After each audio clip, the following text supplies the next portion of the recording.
जी आपसे कुछ प्रश्न पूछने थे। पहले तो आपका स्वागत करते हैं हम आज के इस कार्यक्रम में। देखिए शुरुआत में जी नमस्कार। जी नमस्कार। शुरुआत में कोरोना की जो रोकथाम थी वो काफ़ी सफल रही, लेकिन इधर देखा गया है कि छत्तीसगढ़ में 300% बढ़ोतरी हुई है। ये कैसे संभव हो गया और इसकी वजह क्या है? ठीक है, सबसे पहली बात यह है कि छत्तीसगढ़ है वो 7 राज्यों से घिरा हुआ है। और उस समय आपने देखा होगा कि लॉकडाउन के समय हम लोगों ने जो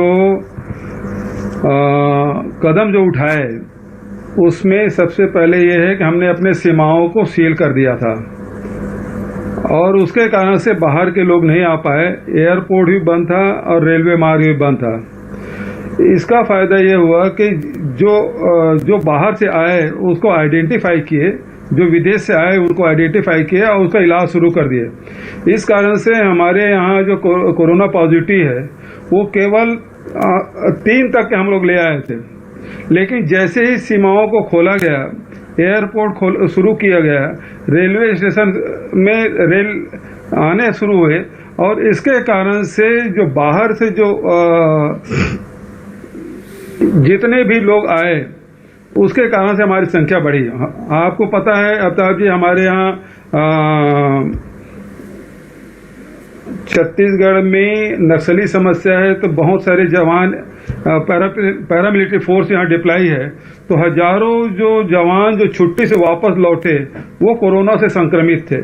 तो इस प्रकार से ये कंट्रोल के बाहर हुआ और आंकड़ा बढ़ा।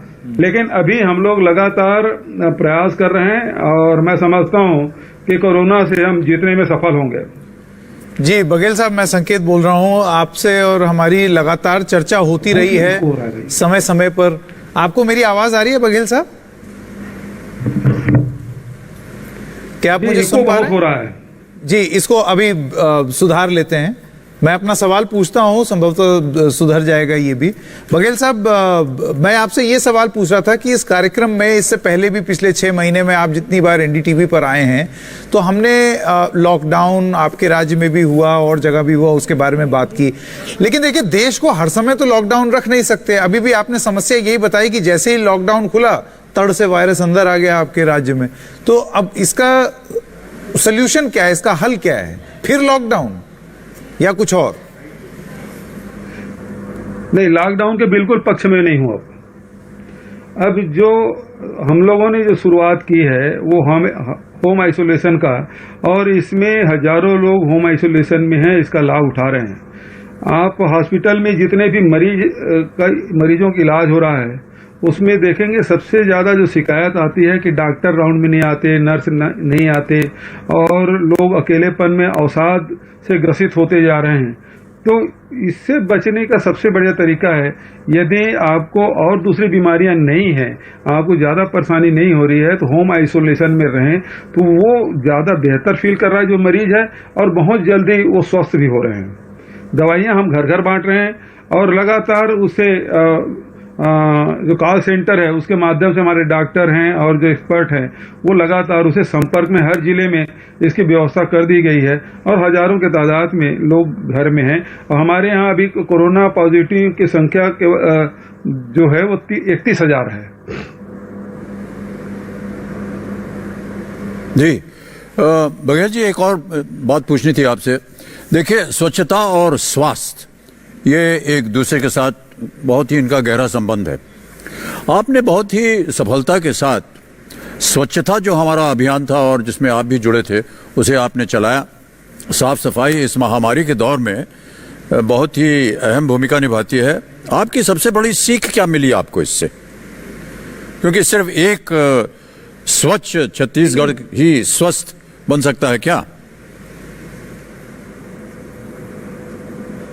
देखिए, ये 3 विषय लिए हैं एनडीटीवी ने, स्वच्छता, स्वास्थ्य और पर्यावरण, और तीनों एक दूसरे से जुड़े हुए हैं। और जहां तक स्वच्छता की बात है तो छत्तीसगढ़ में हमारे 10,000 महिला समूह हैं, वो लगातार काम कर रही हैं और हमने पूरे देश में दूसरा स्थान प्राप्त किया है। साथ ही 16,000 टन कचरे का निपटारा हम लोग करते हैं।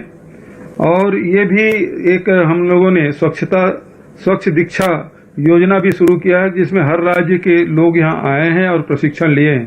और न केवल देश के भीतर बल्कि भूटान और नेपाल के भी टीम यहाँ आके स्वच्छता अभियान को देखा है, उसे सीखा है। तो ये हमारे जो महिलाएं हैं वो लगातार काम कर रही है और ई रिक्शा वगैरह के माध्यम से इसका परिवहन करते हैं। यदि हम डीजल की गाड़ी करते हैं तो करोड़ों रुपया 2000 करोड़ के आसपास खर्चा बैठता। लेकिन हम लोग लगभग 200 करोड़ के अंदर में, जिसमें हमारे जो महिला समूह है स्वच्छता दीदी, उनके भी मानदेय जो पहले 5000 था उसे बढ़ा के 6000 कर दिया, ये भी इसमें शामिल है। और अभी हम लोगों ने जो योजना शुरू की है नरवा गरवा घुरवा बाड़ी, और इसके माध्यम से हम लोग जो गोबर है वो भी एकत्रित कर रहे हैं। और इस 2 महीने में हम लोग हरेली के त्योहार के दिन हम लोगों ने शुरुआत की और इस 2 महीने में लगभग 11 लाख क्विंटल गोबर एकत्रित किए हैं और जिसमें 20 करोड़ रुपया की राशि का भुगतान किया है। तो जहां एक तरफ इसमें साफ सफाई भी हो रहा है और दूसरी तरफ इसमें लोगों के आय में वृद्धि भी हो रही है। जो लैंडलेस लेबर है उसके लिए एक बहुत ही कारगर योजना है और पूरे देश में और क्या पूरे विश्व में कह सकता हूं, ये पहली योजना है जिसे गोधन न्याय योजना के रूप में हमने शुरुआत की है। और इसका लाभ भी मिल रहा है। और जो गंदगी सड़कों पे पड़े रहते थे, चाहे वो शहर हो चाहे गांव हो, वो सब एकत्रित किया जा रहा है। और जिसके पास भी मवेशी है, जानवर है, उसके भी गोबर से उनको आय में वृद्धि हो रही है। जी, पर्यावरण की जहां तक की बात है तो पर्यावरण के दिशा में हम लोगों ने काम किया। छत्तीसगढ़ में करीब 44% जंगल है, पूरे देश का 70% है। और पूरे देश को मतलब दूसरे शब्दों में कहा जा सकता है कि देश को ऑक्सीजन देने में छत्तीसगढ़ का 17% योगदान है। तो ये और इस साल हम लोगों ने किया है कि ये वृक्षारोपण जो हम लोग करते थे उसमें फलदार वृक्षों का वृक्षारोपण करें, ताकि हमारे जो वनांचल में रहने वाले लोग हैं, हमारे आदिवासी हैं, उनको उस वृक्षारोपण से आने वाले समय में उसका रोजगार का, उनके आय का साधन बने। ये हमारी कोशिश है। जहां तक कि स्वास्थ्य की बात है, अभी मेघा पाटकर जी के भी मैं सुन रहा था और उन्होंने जो कुपोषण की बात कही, तो हमारे छत्तीसगढ़ में 37.7% बच्चे कुपोषित हैं। इस साल हमने 2 अक्टूबर, पिछले साल गांधी जयंती के दिन ही 2 अक्टूबर को हमने मुख्यमंत्री सुपोषण योजना की शुरुआत की। और मुझे बताते हुए प्रसन्नता हो रही है कि छत्तीसगढ़ में जो 5 लाख कुपोषित बच्चे हैं उसमें से 68,000, जिसका मतलब 13% से अधिक बच्चे कुपोषण से बाहर आए हैं।